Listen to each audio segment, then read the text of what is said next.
Sir नमस्कार। नमस्ते। Sir माननीय सांसद महोदय बक्सर से बात हो रही है सर, हाँ, सुधाकर सिंह सुधाकर जी से। बोल रहे हैं। हाँ, सुधाकर बोल रहे हैं। जी। तो सर मैं भ्रष्टाचार विरोधी मंच से बबलू राजपूत बात कर रहा हूँ सर, पटना से। जी। हाँ, बताएं भैया। जी। सर अभी सोशल मीडिया पे ये डस्टबिन घोटाला को लेकर जो है चल रहा है, जी, मंगल जी, पांडे जी, जी के ऊपर जो आरोप लग रहे हैं सर, इस पे क्या जी। कुछ मंतव्य है सर आपका? नहीं, भ्रष्टाचार हुआ है। अच्छा हुआ है तो ये कैसे, एकदम। एक सर क्लियर कैसे हो पाएगा भ्रष्टाचार हुआ है? अब ये तो कोर्ट तय करेगा, आप कोर्ट जाना पड़ेगा आपको। कोर्ट तय करेगा। हाँ, जज। आखिर दंड तो कोर्ट ही देता है, तो आप कोर्ट को जाना पड़ेगा, एक पीआईएल दाखिल करना होगा कि ये घोटाला हुआ है और दंडित करिए इनको। नहीं कुछ ये भी खबर चल रहा है कि इस पे कुछ पीआईएल को खारिज भी कर दिया गया है सर। आज पीआईएल खारिज हो गया तो सुप्रीम कोर्ट जाना होगा। यानी लोअर कोर्ट के नजर में कहीं से भी जो मंगल पांडे जी हैं वो दोषी नहीं है, अभी इससे हम तो यही सिद्ध जानते हो रहा नहीं है कि दो क्या मामला है। पहले आप एक अनुमान के आधार पे कह रहे हैं, तो हम क्या बता सकते हैं। है। जी जी जी। आप पहले वो तो देख लेंगे पीआईएल में क्या जजमेंट नहीं है। लेकिन सरकार का कहना है कि विपक्षी पार्टी के लोग हैं, विपक्ष के लोग इस सरकार तरह से। सरकार सरकार कभी आज तक मानी है कि भ्रष्टाचार हुआ है? तो वो कहीं भी कोई सरकार मानती है कि हमने भ्रष्टाचार किया है? इस पे क्या 1500 का कहेंगे, इस पे सामान क्या उम्मीद 15। है आपको? माननीय न्यायालय, हमको कोई उम्मीद नहीं सर्वोच्च है न्यायालय, सरकारों उच्च से। न्यायालय से क्या आप? किसी से कोई उम्मीद नहीं है भ्रष्टाचार पे। अच्छा, आपको न्यायालय से भी उम्मीद नहीं है सर? अद्भुत आदमी है। हाँ हाँ। हाँ, आप तो न्यायालय है। नहीं, हम हम आपसे कैसे सुप्रीम कोर्ट के जज का फैसला हम पहले ही बता देंगे नहीं हम कि वो क्या लिखेगा। ये सेपरेशन ऑफ पावर डेमोक्रेसी का फंडामेंटल है। जी जी। वो क्या लिखेगा जज, उसका फैसला हम बता देंगे टेलीफोन पर। सर सवाल है कि लालू यादव जी जब चारा घोटाला मामले में फंसे थे, उसके बाद आप दोष लगता है सिद्ध कि भी नया हुआ। नया जगे हैं आप। क्यों जगे हैं इतना देर से? हम तो रोज हम इस्तीफा दिए 4 साल से, तो रोज हर 4 दिन पर प्रेस कॉन्फ्रेंस करते हैं। जी। हमने तो कभी आपको देखा नहीं, सुना नहीं। और वो जो एक ऐसा बात हमसे पूछ रहे हैं जिससे कोई, बताइए जज क्या करेगा, फलाना देखिए, क्या करेगा, ये हम बताइए, हम तय हमको करेंगे। आपने इसलिए नहीं देखा कि हमने कभी तलवा चाटना सीखा नहीं किसी अरे का। हमारा हम तलवार इतना चाट के क्या शालीनता से मिलेगा? आपसे बात कर रहे हैं, तो हमसे आप हमसे नाराज हो तलवार रहे हैं चाट हमसे। के क्या हम करिएगा? हमेशा आप तो आपको ऐसा तो नहीं बोल रहे हैं कि आप जज हैं, आप हाँ सुप्रीम तो कोर्ट हैं, सर्वोच्च न्यायालय हैं। हाँ तो जाइए, हम तो कह रहे हैं, मैं पूछ ऐसा रहे हैं तो तो हम नहीं कह कह रहे रहा हैं हूँ ना। जाइए। मैं आपसे आप विपक्ष होने के नाते आप लोग विपक्ष हम में तो हैं। बोलते ही है अब भाई, यहाँ पे हम जो कहाँ है मना हमारे है। देश में बड़ी बड़ी घोटालाएं हो जाती है, हाँ, विपक्ष के बाप रे लोग बाप। बैठे रहते हैं हाथ में हाथ हम तो रखकर रोज बस। बोलते हैं विपक्ष को हम जरूरत पड़ेगी तो आम आदमी को जो है अपने गाड़ियों में भर भर कर ले जाकर सरकार को जब कुछ उसको दिखाना होगा, उसको नीचे दिखाना होगा, उस समय विपक्ष काम करती है। लेकिन आम जनमानस की हम तो बात की, मुद्दा की हाँ बात किया हाँ जाए तो हाँ विपक्ष हम तो दिखती ही नहीं है हाँ, कहीं महोदय अरे तो माननीय। भाषण भाषण देने का जगह नहीं है मोबाइल। सीधा बात है कि हम काम करते हैं कि नहीं, भ्रष्टाचार के खिलाफ बोलते हैं, तो कभी हमने तो बोलते आपको हैं। ये नहीं बोला कि आप हाँ माननीय तो फिर महोदय, क्या आप बात जज है, साहब हैं। फिर समय क्यों बर्बाद कर रहा है मेरा टेलीफोन पर? मैंने तो क्यों आपको टेलीफोन नहीं पर बोला बात ना कर कि रहा है? आप जज जो हैं। नहीं करता होगा उसको टेलीफोन करिए। मैंने फोन करते ही मुझे आपसे अपेक्षा था, तब आप तो मैंने आपको हमसे, फोन अरे हम किया। तो करते ही हैं, जो करता है उससे क्यों अपेक्षा करें, जो नहीं करता उससे अपेक्षा करिए। चलिए, आपके इस मधुर वाणी के लिए बहुत बहुत धन्यवाद है। हाँ, बहुत धन्यवाद और है। मैं इस रिकॉर्डिंग को जो है मैं पब्लिश अरे कर रहा हूँ सर। जहां आपको रिकॉर्डिंग चलाना है चलाएं, चलिए, लेकिन पूरा धन्यवाद सर। रिकॉर्डिंग चलाइएगा। जितना देर मेरी बात हुई है सब रिकॉर्डिंग चलाइए। बिल्कुल सर, 100% श्योर सर। जी। तो आपने रिकॉर्डिंग तो सुन लिया। मैंने नहीं जज साहब बोला, नहीं मैंने जजमेंट सुनाने की कोई कवायदा किया, और नहीं मैं गुहार लगाने आया था कि मुझे आप मार्गदर्शन कराएं कि इसमें मुझे क्या करना है। मेरा साफ सीधा कहना था कि इसमें विपक्ष क्या कर रही है।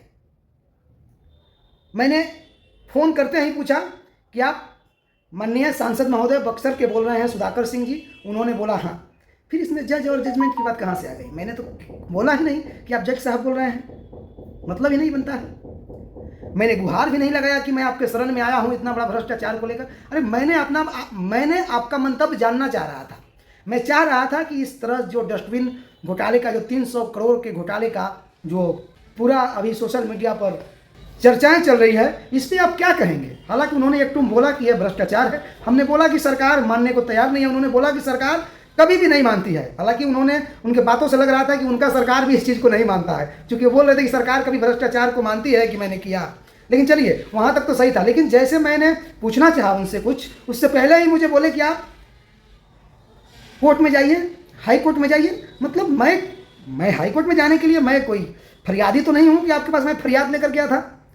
तो फिर मुझे आपने हाई कोर्ट में जाने का मतलब यह आप समझ चुके थे कि जैसे ही आप बोलेंगे कि भ्रष्टाचार हुआ है, जांच होना चाहिए, तो बबलू राजपूत पूछेगा कि इसके लिए आप क्या कुछ कदम उठा रहे हैं।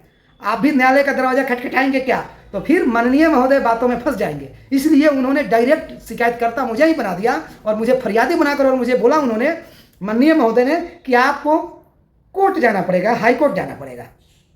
उसके बाद उन्होंने बोल दिया कि अब मैं जज थोड़ी हूँ। अरे मैं कहाँ बोल रहा हूँ कि आप जज साहब हैं सर, आप माननीय महोदय सांसद हैं। और मैं अपने होशू आवाज़ में आपको कॉल किया, मैं बोला भी आप माननीय महोदय सांसद जी बोल रहे हैं, आपने बोला हाँ बोल रहे हैं। फिर इसमें जज की कहाँ से बात आ गई? कुल मिलाकर आप मेरे मंतव्य और मेरे बातों को, मेरे सवालों को समझ चुके थे और शायद आप जवाब देना बेहतर नहीं समझ रहे थे, इसलिए आपने हर बातों को अपने गुमराह किया। उसके बाद आपने बोला कि कहीं दिखते ही नहीं है। अरे भाई, मैं तो निरंतर 6-7 साल से मैं निष्पक्ष, निर्भीकता के साथ, बेबाकी के साथ शासन सिस्टम और सत्ता के आंखों में आंख डालकर बात करता हूं। मैं किस बिल में छुपने वाला लोग हूं? हाँ, मैं किसी ऐसे कार्यस्थल, धरना स्थल पे नहीं जाता हूं कि कोई पार्टी का लोग अपने पार्टी के हित के लिए जनता को वहां पे हजारों लाखों के संख्या में भीड़ इकट्ठा करके और पार्टी के फायदा के लिए और जनता का शोषण करते हैं, वहां मैं नहीं जाता हूं। शोषित वंचित लोगों के पास जरूर जाता हूं और शोषित वंचित के लिए आवाज़ में अवश्य उठाता हूं, लेकिन उस जगह पे नहीं जाता हूं। बाकी जो कुछ भी बक्सर के सांसद महोदय ने किया, बोला, मैं अपेक्षा भी नहीं किया था, क्योंकि आज से कुछ ही दिन पहले पिपरा कोठी, पूर्वी चंपारण के पिपरा कोठी में वाटर पार्क बन रहा था, वहाँ पे भूमि अधिग्रहण का मामला था। उसमें इन्होंने आया था, ट्रैक्टर वक्टर चलाने का काम किया, विरोध किया इन्होंने। तो मुझे अच्छा लगा कि चलो कोई तो है विपक्ष में या बिहार में जो समाज के जेन्युइन मुद्दों को लेकर जो है आवाज़ को बुलंद करता है। इसी उद्देश्य से मैंने इनको फ़ोन किया था। लेकिन मुझे एक चीज़ समझ में आ गया कि ये टेलीफोनिक जो इंटरव्यू होता है ना, उसके लिए सेटिंग करना पड़ता है। क्या करना पड़ता है? सेटिंग। पहले जो है माननीय को फ़ोन करके और बोलना पड़ता है कि माननीय क्या क्या सवाल पूछूँ आपसे। जैसे आप कई बार देखते हैं कि वहाँ पे दिन भर में कुछ पत्रकार हो जाते हैं, 5 बार नाश्ता मिठाई सब खा लेंगे, और उसके बाद जब कैमरा माइक बात चालू कर लेंगे तो कहेंगे अभी अभी मेरा मौजूदगी, अभी मैं जस्ट पहुँचा हूँ फलाने मंत्री के घर पे और देखता हूँ मंत्री जी घर पे हैं कि नहीं। और उससे पहले पता चलेगा कि ऑफ कैमरा वहाँ पे जो है 10 लड्डू खा लिए हैं, क्योंकि सारा सेटिंग वेटिंग हो गया है। फिर उनसे हॉट टॉक करेंगे और बोलेंगे मैं आपसे कड़वी सवाल पूछूंगा, एकदम आपको गुस्सा में नहीं आना है। तो यह सच्चाई है। तो ऐसे ही होता है, मुझे लगता है टेलीफोनिक भी। बाकी बिहार के यह 300 करोड़ का जो डस्टबिन घोटाला का मामला है, अभी इसकी पुष्टि नहीं हुई है, अभी इसका पुष्टि होना बाकी है, जांच प्रक्रिया चल रहा है। हालांकि ये जांच प्रक्रिया सन 47 वाला जांच को थोड़ा सा अब चेंज करना चाहिए, क्योंकि अभी उस समय सन 47 में जब जांच प्रक्रिया ये सब जो चल रहा था, उस समय ये आधुनिक सिस्टम नहीं था। तो आधुनिक सिस्टम सब कुछ है, बहुत सारा चीज़ का जांच जो है घंटा 2 घंटा में जो है जांच करके उसको दूध का दूध पानी का पानी किया जा सकता है। लेकिन इसमें रोहिणी आचार्य जी ने जिस तरह से बेबाकी से आवाज़ उठाया, हमारे बिहार के तमाम निष्पक्ष निर्भीक विभाग यूट्यूबर भाई ने जो है इस डस्टबिन घोटाला का जो जिस तरह से पर्दाफाश किया है, खुलासा किया है, मेरा भी माननीय न्यायालय, उच्च न्यायालय से एक बार हाथ जोड़कर करवत प्रार्थना है कि जितने भी हमारे यूट्यूबर और हमारे समाज के युवा समाज सेवी लोगों ने इस डस्टबिन घोटालों को लेकर आवाज़ उठाया है, अगर इस निष्पक्षता को कायम रखते हुए अगर न्यायालय दूध का दूध पानी का पानी करती है, तो यह जीत जो है यह जनता की जीत होगी और यह एक बिहार नहीं पूरे देश में एक बहुत बड़ी संदेश रहेगी। बाकी आप लोग अपनी प्रतिक्रिया कमेंट बॉक्स में दीजिए। जय हिंद, जय बिहार।